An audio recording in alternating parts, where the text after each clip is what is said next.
दोस्तों, भगवान के साथ होने पर मिलते हैं यह संकेत। मित्रों, वैसे तो सुख दुख, लाभ हानि, लाभ यश अपयश जीवन के हिस्से हैं और यह सब तो आते जाते ही रहते हैं। लेकिन कुछ लोग अपने जीवन में इतने निराश हो जाते हैं कि उन्हें लगता है कि भगवान को उनकी कोई परवाह नहीं है। कुछ लोग यह सोचने लगते हैं कि भगवान है भी या नहीं। हमारे शास्त्रों में बताया गया है और ऐसे संकेतों का मिलना इस बात का साक्षी है कि भगवान आपसे प्रेम करते हैं। दरअसल भगवान अपना प्रेम सभी को अलग अलग रूपों में दिखाते हैं। भागवत में वर्णन आता है कि पांडवों की माता कुंती भगवान से विपत्ति मांगती हैं। कुंती महारानी कहती हैं कि जब जब हम पर विपत्ति आई तब तक आप हमें बचाने के लिए उपस्थित थे, लेकिन जब आपने हमें हमारा राज्य वापस जितवा दिया तो आप द्वारका जा रहे हैं। इससे अच्छा तो विपत्ति ही हमें दीजिए ताकि आपका साथ हमें प्राप्त होता रहे। इसी तरह जब पांडव भीष्म पितामह के पास जाते हैं तो भीष्म पितामह उनसे कहते हैं कि तुम पांचों बहुत ही शक्तिशाली हो और द्रौपदी तो यज्ञ से उत्पन्न हुई कन्या है, जिसको यह वरदान है कि वह जिस घर में भी रहेगी वहां कभी भी भोजन की कमी नहीं रहेगी। फिर भी तुम लोगों को इतना दुख देखने को मिला, तुम्हारा राज्य छीन लिया गया और तुम्हें अन्याय से वन में भेज दिया गया। तुम्हें जलाकर मारने की कोशिश की गई और क्या क्या षड्यंत्र तुम्हारे साथ नहीं किया गया। भगवान की लीला भगवान ही जाने, ना जाने भगवान अपना प्रेम किसको किस रूप में दिखाते हैं।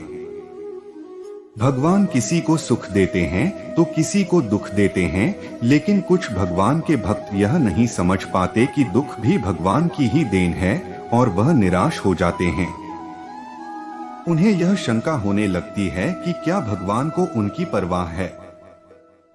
इस दुविधा को दूर करने के लिए हम शास्त्रों में वर्णित ऐसे संकेतों के बारे में बताने जा रहे हैं जो यह बतलाते हैं कि भगवान आपसे प्रेम करते हैं। पहला संकेत है कि अगर ईश्वर आपसे प्रेम करते हैं तो आप जो कुछ भी करेंगे उसमें विफलता मिलेगी। जी हाँ, आपको यह सुनकर अजीब जरूर लगेगा, लेकिन भगवान का साथ जिनको मिलता है उन्हें विफलता जरूर मिलती है। आप बहुत मेहनत करेंगे, आप अच्छाई की राह पर चलेंगे, फिर भी आपको विफलता ही मिलेगी और यह संकेत है। दूसरा संकेत है कि जब भगवान की कृपा आप पर होगी तो आपको बिल्कुल अकेला महसूस होगा। आपके सामने ऐसी स्थिति आएगी जहां आपको समझ में नहीं आ रहा होगा कि आगे क्या करना चाहिए। आपको लगेगा कि इस स्थिति में मेरी मदद करने वाला कोई नहीं है। आप अपनी परेशानी किसी से बता नहीं पाओगे और अगर आप किसी को बताने में सफल हो भी गए तो भी आपकी परेशानी को कोई समझ नहीं पाएगा। वे कहेंगे कि यह परेशानी तो बहुत ही छोटी है, या तो वे इस पर ध्यान नहीं देंगे या वे इसे नजरअंदाज कर देंगे। तीसरा संकेत जो है वह यह है कि भगवान की कृपा होने पर आपको दुख मिलेगा और आपको लगने लगेगा कि अब हमारे जीवन में इससे बुरा क्या हो सकता है। आप दुख की चरम सीमा को महसूस करेंगे। उदाहरण के तौर पर आप देख सकते हैं कि महान संतों के जीवन में क्या क्या घटित हुआ। जब आपके जीवन में बड़े बड़े दुख आने लगेंगे तो आपके मन में वैराग्य उत्पन्न हो जाएगा और आपका मन भौतिक सुखों से आगे बढ़कर भगवान को जानने के प्रयास में लग जाएगा। मनुष्य को इस समय हताश नहीं होना चाहिए, क्योंकि यह दुख ही उनके मन में ईश्वर के प्रति प्रेम विकसित करने में सहायक होगा। यह उन्हें इस बात का एहसास कराएगा कि यह संसार दुखालय है और भगवान को प्राप्त करने में ही सार है।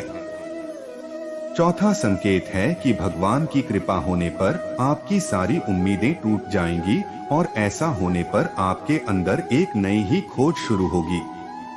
ऐसी खोज जिसमें आप अपनी कमियों को जानेंगे और अपनी विफलता का कारण ढूंढ लेंगे। आप खुद से सवाल करना शुरू कर देंगे और यही सवाल आपको अपने आप से जुड़ने में मदद करेंगे। यह जुड़ाव ही आपके जीवन में एक नया बदलाव लाता है। तीसरा संकेत जो है वह यह है कि भगवान की कृपा होने पर आपको दुख मिलेगा और आपको लगने लगेगा कि अब हमारे जीवन में इससे बुरा क्या हो सकता है। आप दुख की चरम सीमा को महसूस करेंगे। उदाहरण के तौर पर आप देख सकते हैं कि महान संतों के जीवन में क्या क्या घटित हुआ। जब आपके जीवन में बड़े बड़े दुख आने लगेंगे तो आपके मन में वैराग्य उत्पन्न हो जाएगा और आपका मन भौतिक सुखों से आगे बढ़कर भगवान को जानने के प्रयास में लग जाएगा। तो दोस्तों, धर्म से संबंधित जानकारी पाने के लिए ज्ञान गंगा 276 चैनल को सब्सक्राइब, लाइक, शेयर करें और कमेंट बॉक्स में जय माता दी जरूर लिखें।